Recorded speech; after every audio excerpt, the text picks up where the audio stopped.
Baik, halo semuanya. Perkenalkan kembali, saya Idu Bagus Putu Isma Analuta dengan NIM 23055410855 yang pada kesempatan kali ini akan mempresentasikan salah satu jurnal internasional dengan judul Small Signal Stability Analysis for a DFIG Based Offshore Wind Farms Collect Through VSC HVDC Transmission System. Yang mana presentasi ini saya laksanakan sebagai salah satu syarat dalam penyelesaian ujian akhir semester mata kuliah arus transmisi arus searah atau HVDC. Yang mana presentasi ini akan saya bawakan langsung dengan menelusuri dokumen jurnal asli untuk membedah pemodelan sistem, struktur pengontrol, analisis nilai agent, hingga validasi simulasinya secara transparan. Mari kita lihat dari latar belakang atau introduction pada jurnal ini, yang mana dijelaskan bahwa turbin angin itu berbasis generator induksi umpan ganda atau DFIG. Ini memiliki keunggulan luar biasa dalam kontrol kecepatan, pengurangan kedipan tegangan, serta fleksibilitas daya aktif dan juga reaktif. Namun menyalurkan energi dari lepas pantai ke darat menghadapi kendala stabilitas pada transmisi bolak-balik konvensional.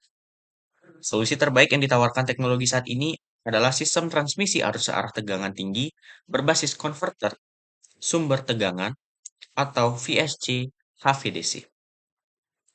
Fokus utama penelitian ini adalah menganalisis stabilitas sinyal kecil untuk memetakan bagaimana variasi parameter kontrol pada konverter VSC memengaruhi redaman osilasi sistem saat terjadi fluktuasi yang kecil. Lalu lanjut, di sini kita akan membedah dari bagaimana arsitektur sistem yang diuji pada figur 1 di halaman 2. Di bagian paling kiri, jika dilihat kembali, dimodelkan pembangkit listrik tenaga bayu lepas pantai dengan kapasitas total besar yang merupakan penggabungan dari unit-unit turbin angin individu yang lebih kecil.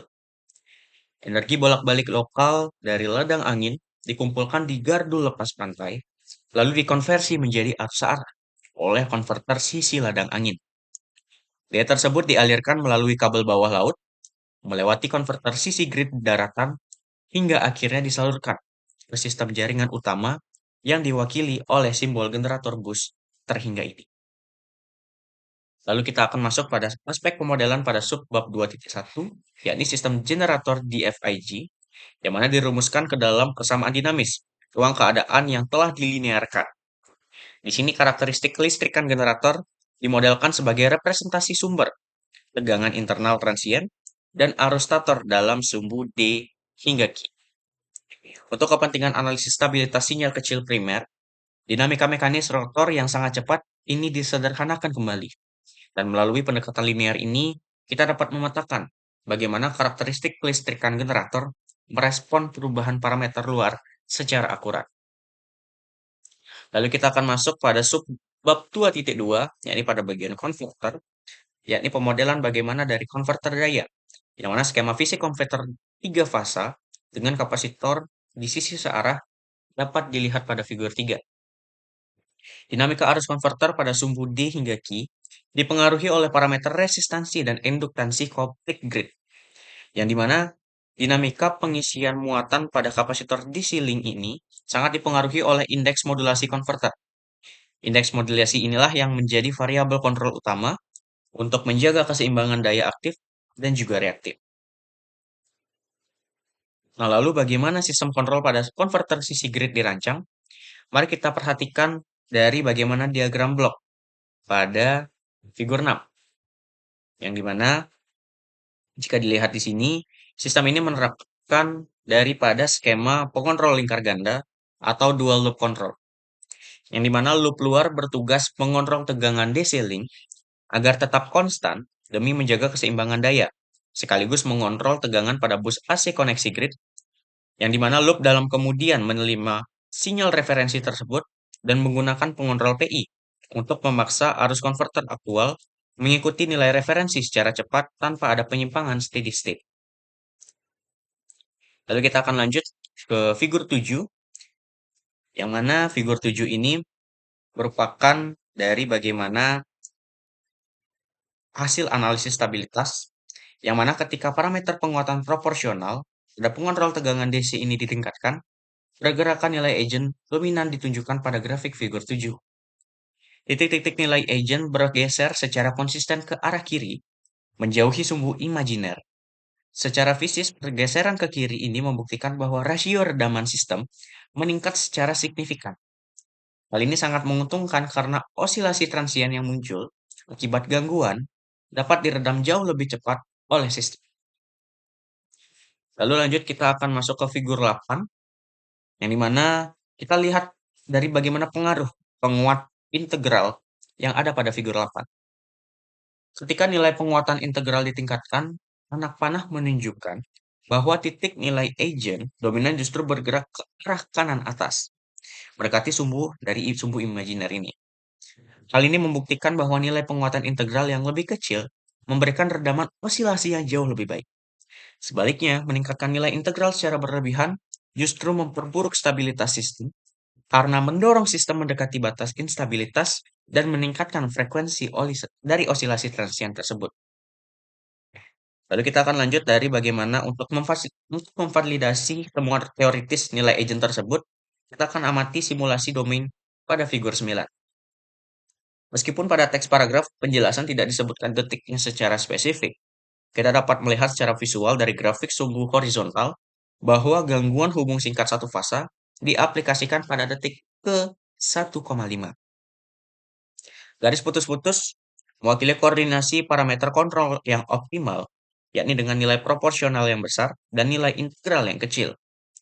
Terlihat dengan sangat jelas bahwa respon transien hanya memiliki penyimpangan kecil dan kembali stabil dalam waktu kurang dari 0,6 detik. Sebaliknya, garis solid tanpa optimasi menunjukkan osilasi dengan amplitudo tinggi dan membutuhkan waktu pemulihan yang jauh lebih lama.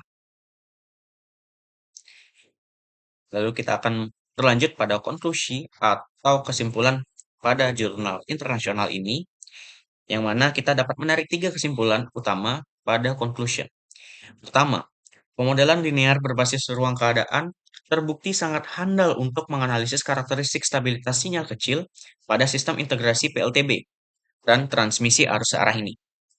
Kedua, koordinasi parameter pengontrol pada konverter sangat krusial, di mana nilai proporsional yang besar dan nilai integral yang dibatasi akan menjamin kestabilan sistem yang lebih optimal. Dan yang ketiga, hasil analisis teoritis pergeseran nilai agent terbukti selaras dan divalidasi secara akurat melalui simulasi dari domain waktu. Baik, selanjutnya ada pun dari bagaimana simulasi yang diaplikasikan melalui software MATLAB Simulink.